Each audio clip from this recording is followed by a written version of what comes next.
Hi. Welcome to Luna Listens to Books channel. If you like my channel, please like and subscribe. Now the story begins. I once welcomed a lady coming to try on wedding dresses. As we chatted casually, I noticed her diamond ring was identical to mine. She mentioned her husband, Blake, a painter obsessed with his colors all day long, coincidentally. My husband is also named Blake, and he too is a painter. Later, when I filed for divorce, I discovered another woman's name on his marriage certificate. My husband won't come with me, so I have to choose on my own. I don't even know which to pick. Can you help me with that? The woman who had just entered kept complaining about her husband, but I could detect a sweetness in her tone. However, when I noticed the same design of the diamond ring on her hand as mine, I froze, feeling a chill. My ring was custom-made abroad by Blake. Could it be the same model? The bright reflection of the ring stung my eyes, making my heart sink. A woman's intuition told me things were not simple, so I casually asked, "Miss Sharp, what does your husband do?" "He's a painter, always holed up in his studio." "A painter?"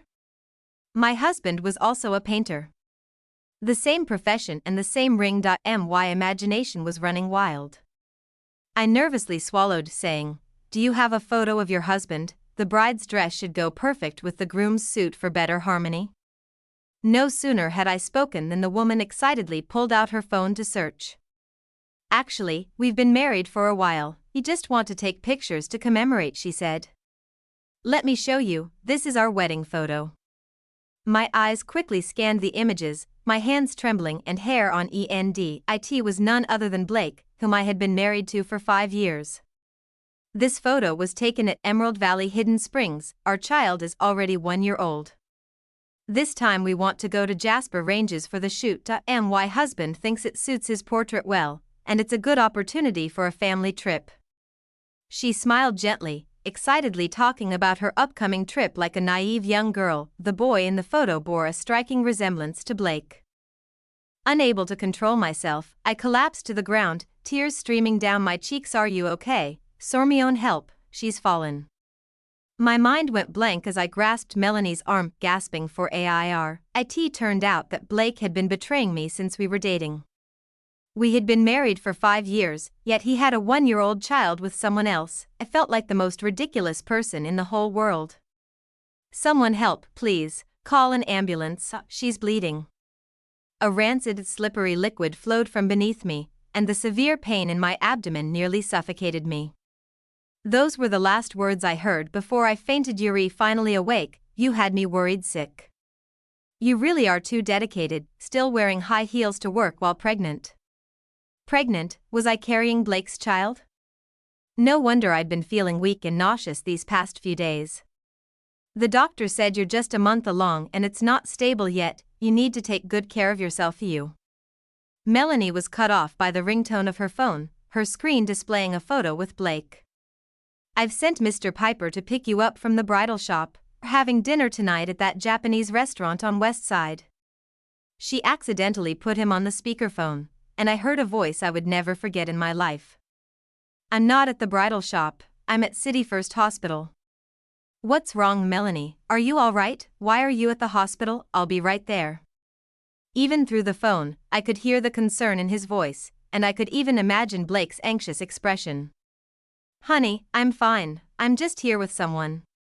As soon as she finished speaking, I heard Blake sigh with relief on the other end. "Then I'll head off first, take care of yourself."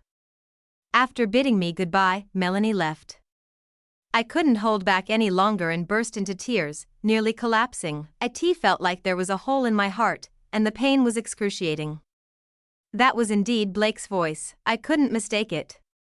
But I still refused to believe it until I saw it with my own eyes. I wouldn't give up on him. I followed Melanie to the underground parking lot, and soon a man approached her. I saw clearly, it was Blake. He skillfully pulled her into his embrace, while Melanie cooed, "You didn't spend the day with me. As punishment, you have to buy me a gift." Her voice was soft yet spoiled, starkly different from how I usually spoke. Seeing this scene, I felt choked up, unable to say a word, just slowly sliding down the wall. Unable to control myself, I lay on the ground and began to vomit, my face indistinguishable from tears or saliva. Upon returning home, I sent him a message to come home. He called almost immediately. After I hung up, he called again, and I hung up again. 10 minutes later, I heard the sound of him opening the door. "What's wrong, honey? Is something wrong?" Blake's face was pale, his eyes nervously scanning the room as he rushed in and hugged me without even changing his shoes. As I remembered that he had just been flirting with another woman, I grabbed the trash can and vomited violently. The physical and emotional toll of the day overwhelmed me, and I burst into tears. His face changed dramatically, and he picked me up in a panic before asking, "Wendy, what's wrong? Let's go to the hospital now." I used all my strength to slap him. "I'm going to divorce you." I only realized something after the words came out. We had never officially registered our marriage, had only taken some portrait photos with him without even wearing a wedding dress. We had known each other for 8 years and had been in love for 5. Those 5 years had brought me unprecedented happiness, so happy that I forgot that we weren't legally married. Now I realized that I was the despicable other woman. I couldn't suppress the bitter feeling in my heart. Blake's face tilted slightly from my slap, and he looked at me in shock. He didn't understand why my attitude had changed so suddenly, but he still patiently tried to soothe me. "Wendy, can you tell me what's wrong? Are you feeling unwell?" He always soothed me like this, no matter how unreasonable I was, and nearly screamed, "You and Melanie have a child. Today, she went to choose a wedding dress for your anniversary. You even took her to my favorite Japanese restaurant. Do I have to spell it out for you?" After saying that, I was exhausted. I squatted down, gathering my knees to my chest, trying to hold back my sobs, but I couldn't stop choking. He grabbed my hands, desperately trying to explain, "It's not what you think, you have to trust me." "Wendy, let me explain, she and I are only." "What, are you still trying to lie to me? Why didn't you tell me? Why did you deceive me? Why didn't you tell me you're already married?" I felt a tightness in my throat so intense that I couldn't barely breathe. Blake's expression changed drastically, his voice hoarse as he said, "Wendy, I had my reasons."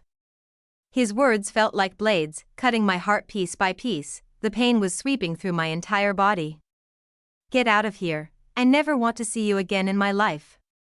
Blake knelt numbly beside me, parted his lips, but ultimately said nothing. It seemed true that Blake had married Melanie, and they even had a child. The first time I met Blake was at school.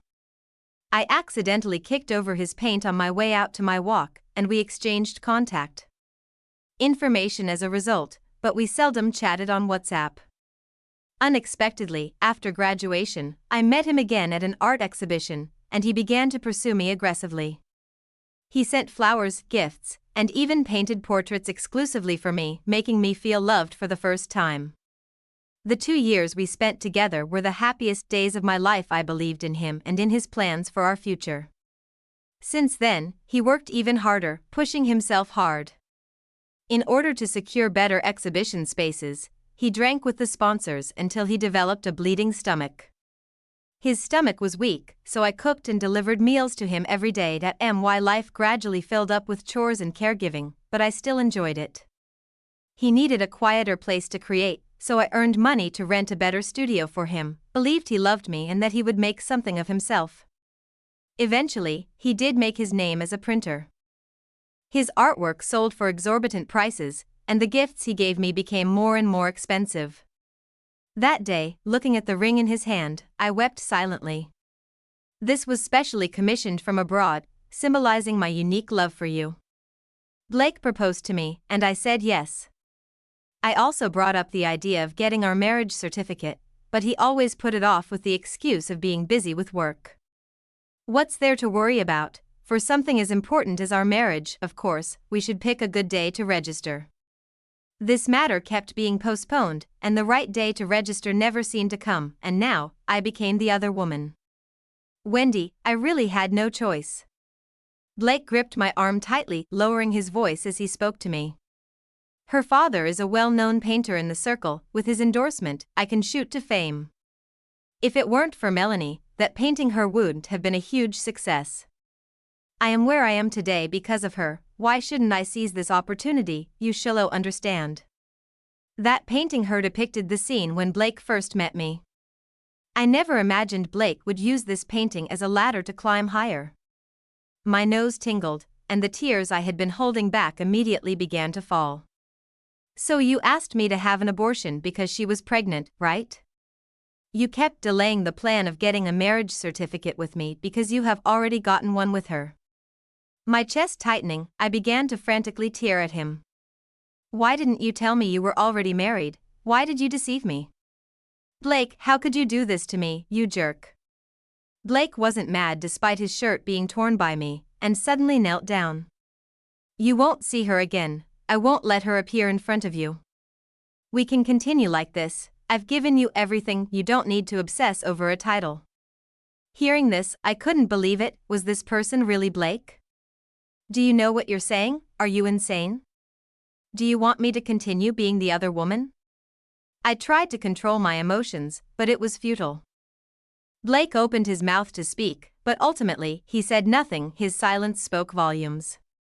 At that moment, I could no longer hold myself together. Helplessness and disappointment churned within me.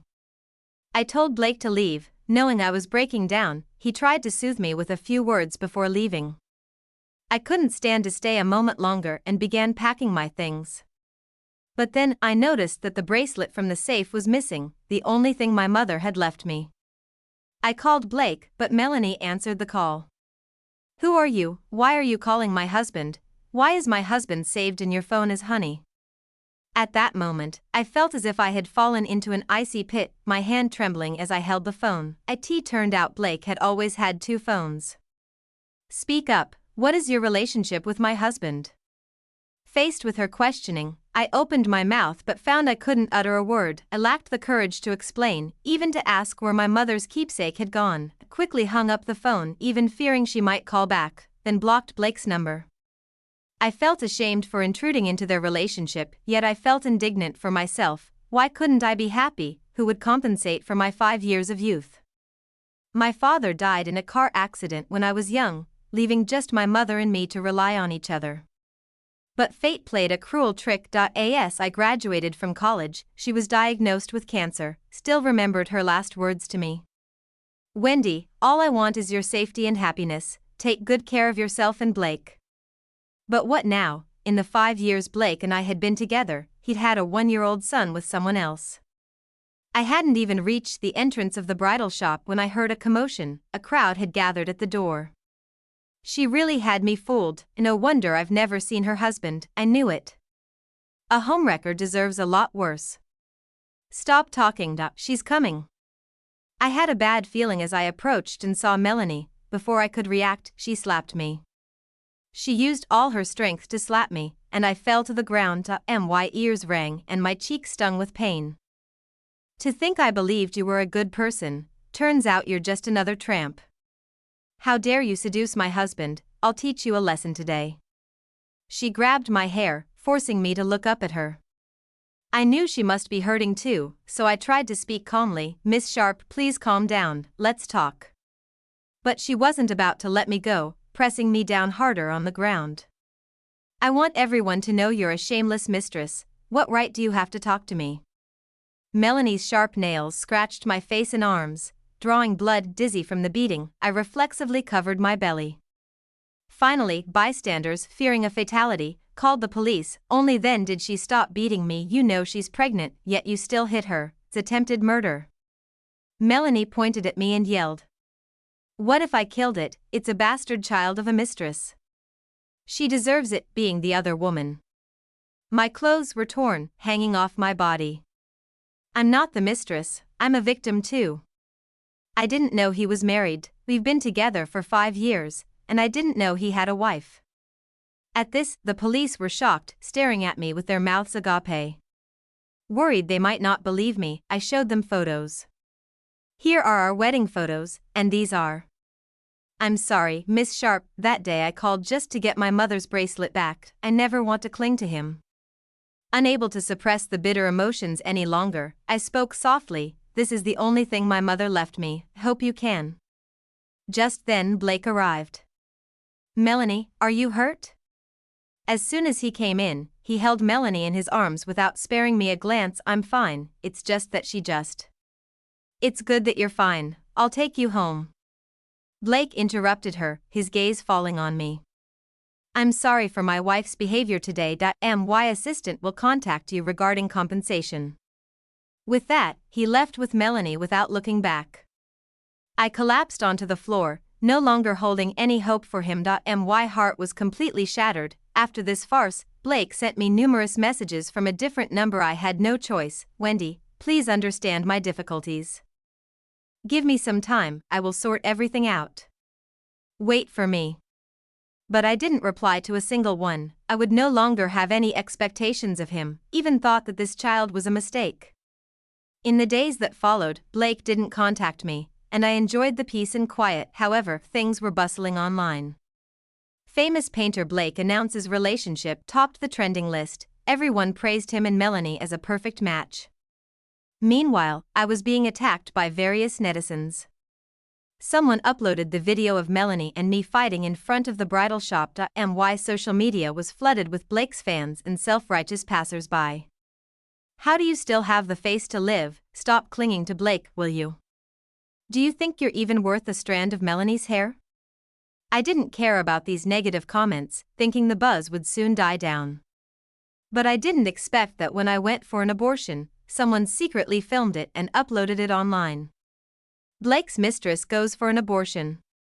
The post even included a high-definition photo of my face. Now, wherever I went, people recognized me. They claimed they wouldn't do business with a mistress. I couldn't even book a hotel. This had already affected my normal life. I had to do something about it. Why did you abort our child? Come back, I still love you. I'll divorce Melanie soon. Blake persistently tried to persuade me to return, but seeing these messages only made me feel disgusted. Soon it was the opening day of Blake's new art exhibition. Reporters and fans all showed up. Was chatting with reporters when I threw all the photos I had printed in advance into the air. He hid the fact that he had a wife and deceived me for 8 years. I'm not a mistress, I'm a victim. He should pay with his life for my child. Blake immediately called for security upon seeing me, but the exhibition was packed with reporters and fans. I held a megaphone and spoke about the injustice I had faced. When I found out Blake had a wife, I planned to leave, but he kept pestering me. Everyone was shocked by my words. Blake's face changed instantly as he shouted at me angrily, "Stop spouting nonsense here. Security, get this woman out of here." I had anticipated this and took out the chat records I had printed in advance. The fans and reporters present took photos frantically and discussed animatedly, "Mistress turns into victim?" He even persuaded her to keep the child. Doesn't Blake have a wife and kids? Now that he's successful, he wants to ditch his wife? Look, there's Melanie, she's livid. I shed tears in front of the cameras. I'm innocent. I hope Blake can show mercy and pave me a way out. This matter quickly topped the trending lists, and public opinion shifted dramatically. Blake is such a scumbag? Wants both this and that. I'm only interested in what Melanie thinks. Will she still protect Blake? This incident quickly garnered widespread social attention, and in the end, it only concluded after Melanie and Blake publicly apologized. I found an old friend of my mother's and went to Paris, settling temporarily at her bridal shop. Wendy, long time no see, have you decided to return to designing? If you're here at Karen's place, I'll arrange everything for you. Back then, for Blake's sake, I was willing to be just a small clerk at the bridal shop, but now things were different. It was time for me to pursue my dreams again. Karen took me to the room she had prepared in advance, and I started organizing immediately. Just as I wanted to take a break, I received a call from Blake. He sounded anxious. "Wendy, I've divorced. We can be together again. Where did you go? I can't find you anywhere. Don't you want to be with me again?" Looking at the new scenery outside the window, I replied calmly, "No." I suddenly remembered that when Blake and I first got together, I told him my dream was to wear a wedding dress designed by myself. At that time, he readily agreed, but when he proposed to me later on, we only took a few simple photos together. From beginning to end, I never got the wedding that belonged to me. In fact, I should have realized then that he didn't love me as much as I thought he did. Blake, let's end this. The voice from my phone brought me back to reality. Wendy, how can you be so heartless? I've been trying so hard, I've been thinking of ways. And now you're telling me you're giving up? Is our 5-year marriage worth nothing to you? Blake, don't you find your words ridiculous? When did we ever have a marriage? When you deceived me back then, did you ever think about today? Stop bothering me. In the following days, Blake didn't call again, and I enjoyed some peace every day. I followed a routine shuttling between the bridal shop and home. Ding ding. A customer entered the shop, was a man in a black leather jacket about 6 feet 3 inches tall, with a clean-shaven head. Hello, what would you like to see, suits or casual wear? I hurried over to greet him. The manager will be back soon, you can. Just then, Karen walked in and interrupted me. Wendy, this is my son Gordon, don't you remember him? You used to dislike him and never wanted to play with him, he would just cry. Gordon wasn't embarrassed by the revelation of his past. Instead, he extended his hand towards me. Hi Wendy, I'm Gordon. I smiled and nodded at him. Hello. Through our conversation, I learned that he also studied fashion design and was actually my junior. Perfect timing, the next season's new arrivals will be designed by you two. Do your best. Soon we got busy. He was responsible for designing and sketching while I handled purchasing and pattern making. Our relationship grew closer, and we gradually became inseparable. One day after work, he stood at the shop entrance and asked me, Wendy, how long will you stay here? I don't know, though. If I find a new job, then maybe. I didn't finish my sentence because I saw Blake behind Gordon. No wonder you didn't answer my calls, found someone new so quickly? Blake's face was dark with anger as he walked straight towards me. I immediately shielded Gordon behind me. What nonsense are you talking about? This scene seemed to sting Blake's eyes. He started cursing. What did I say wrong? Aren't you just with him now? Blake grabbed Gordon by the collar and continued to curse. Do you know she's my wife? How dare you touch her? Gordon wasn't one to back down. He threw Blake over his shoulder onto the ground. Sorry, but hasn't anyone taught you that attacking people without reason can land you in jail? A fierce fight broke out between them, attracting numerous onlookers. Blake, stop this madness, we're over. My pent-up anger burst out in an instant. Ignoring Blake's pleading eyes, I took Gordon back into the shop to bandage his wounds. Sorry for getting you involved. Is he really your husband? Gordon asked with a puzzled look. What, you don't believe me? That's not what I meant. If he's really your husband, you should divorce him. Clear he has violent tendencies. Looking at the puffed-up Gordon in front of me, I couldn't help but tease. Divorce him and let you take his place? Gordon blushed. No, that's not what I meant. He's not my husband. I cut him off. We were together, but he lied to me. He lied to me for 5 years, had already married another woman and had a son. Hearing this, Gordon looked like he'd been struck by lightning. Then why were you still with him? I wasn't. I broke up with him long ago. He's been pestering me ever since. After treating Gordon's wounds, I sent him home first. I needed to talk to Blake. When Blake saw me, he immediately hugged me. I've already filed for divorce from Melanie. Come back with me and we'll get married right away. I'll give you the grandest wedding. I'll give you everything you want. Please forgive me. Blake's eyes were darkened with circles and his chin covered in stubble looked nothing like his usual self. Who are you putting on this act for now? We're really over. Stop wasting your efforts. I broke free from his embrace, but he held onto my hand tightly. I'll do anything if you'll come back with me. I truly know I was wrong. Please forgive me. Looking at Blake's reddened eyes, I spoke calmly. Blake, from the moment you deceived me, you should have known this day would come. I've always wanted to ask you, do you regret it? Wendy, I regret it. I truly know I was wrong. I still love you. I can't live without you. No, you only love yourself. The same with Melanie. Both she and I were unlucky to meet you. If you had even a bit of love for me or Melanie, you wouldn't have done what you did. I truly regretted it. Regretted meeting Blake and falling in love with him. But fortunately, I still had a chance. I could still leave. I thought that after I spoke so harshly, Blake would definitely leave, but to my surprise, he rented the house across from mine and moved in.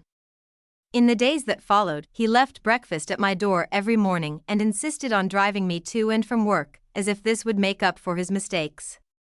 Although I ignored him each time, he seemed to enjoy it.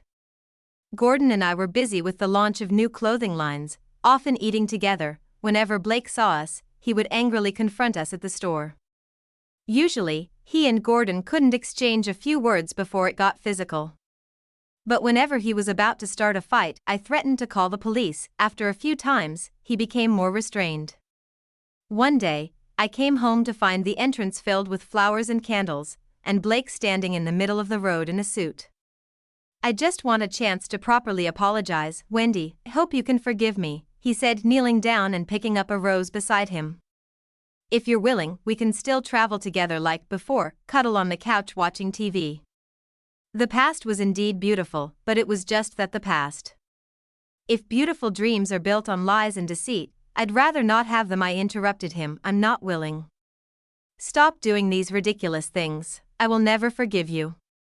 Seeing you and everything you do now only makes me feel disgusted." Blake's face turned pale as he knelt there silently. I didn't want to watch this farce any longer. I turned around and closed the door. A few days later, Blake knocked on my door with a suitcase, saying he was leaving. "You don't need to tell me, that's your own business." As I was about to close the door, he held it open with his hand. "Wendy, is there really no chance for us?" I didn't speak, I just stared at him coldly. "Wait for me, I'll come back for you, I won't give up." 3 months later, I saw news about Blake and Melanie on my computer. It turned out that when Melanie couldn't find him, she pressured her father's company, but Blake didn't care at all. She had no choice but to threaten that if Blake didn't return, she would jump off a building with their son. This forced Blake to go back. As soon as he returned, he held a press conference. He admitted that he had been with Melanie for fame and fortune while deceiving me at the same time. He announced that he would divorce Melanie, indefinitely stop painting, and donate all his savings to charity. I was shocked by this news because his identity as an artist was what he valued most, but Melanie refused to divorce him and caused trouble at Blake's studio every day with many people. I don't know what happened to them in the end, nor do I care. After all, I now have my own life. "Wendy, what are you looking at?" I closed my laptop and looked up to see Gordon standing nervously in front of me with a bouquet of flowers. "Oh my, what's the big occasion today? What are you planning?" I asked with a smile, pretending not to know anything. Blushing, Gordon told me everything, said he studied fashion design because of me. "You had Blake by your side back then, but now you have me. I fell in love with you earlier than Blake did. I'll make you happy. I hope you can give me a chance. This is the wedding dress I designed for you. Do you like it?" Following his gaze, I looked over. Under the spotlight, the rhinestones on the hem of the wedding dress sparkled brilliantly like a piece of art. "I've waited a long time for this opportunity. I really like it." With tears in my eyes, I looked at him. Before Gordon could finish speaking, I stood on tiptoe and kissed him. So do one. Blake's perspective. Wendy left. She didn't take anything with her and even left the wedding ring behind. Was scared because Wendy had never treated him like this before. They had argued before, but she had never left without a word. This time, I had truly made a mistake and hurt Wendy deeply. I had to find her and make things right. I hurriedly packed my luggage but was caught by Melanie. "We had a huge fight. Are you going to find that mistress?" I immediately retorted, "She is not a mistress, don't say such harsh things. I stayed with you because I wanted to sell paintings and make money, but the only person I love is Wendy." Melanie laughed mockingly. "I was so foolish to think you loved me. Someone as cruel as you will never be loved by anyone. How hypocritical can you be? You love her. If you loved her, would you treat her like this? You're ridiculous. Do you remember what you were like back then? You were destitute, couldn't even afford food, and she was the only one willing to stay with you. But what about you?" I didn't want to listen to this madwoman anymore and slammed the door on my way out. I went back to Paris. I looked for Wendy many times, but she refused to see me. But I believed that if I was sincere enough, Wendy would forgive me, until the day I saw Gordon propose to her in a clothing store. I wanted to say something but held back, afraid of making things worse. I heard Gordon say, "I loved you before Blake did. I'll make you happy. I hope you'll give me a chance." Hearing those words stunned me, and I recalled the scene when I proposed to Wendy Blake. "Will you treat me well for a lifetime?" "Of course, I'll treat you well for a lifetime." I regretted it so much. If only I hadn't been blinded by profit at that time, if only I hadn't been with Melanie, if only. But there are no ifs, everything happened because of me. I think I'll never forgive myself for the rest of my life. Today's story is over. Thank you all for listening.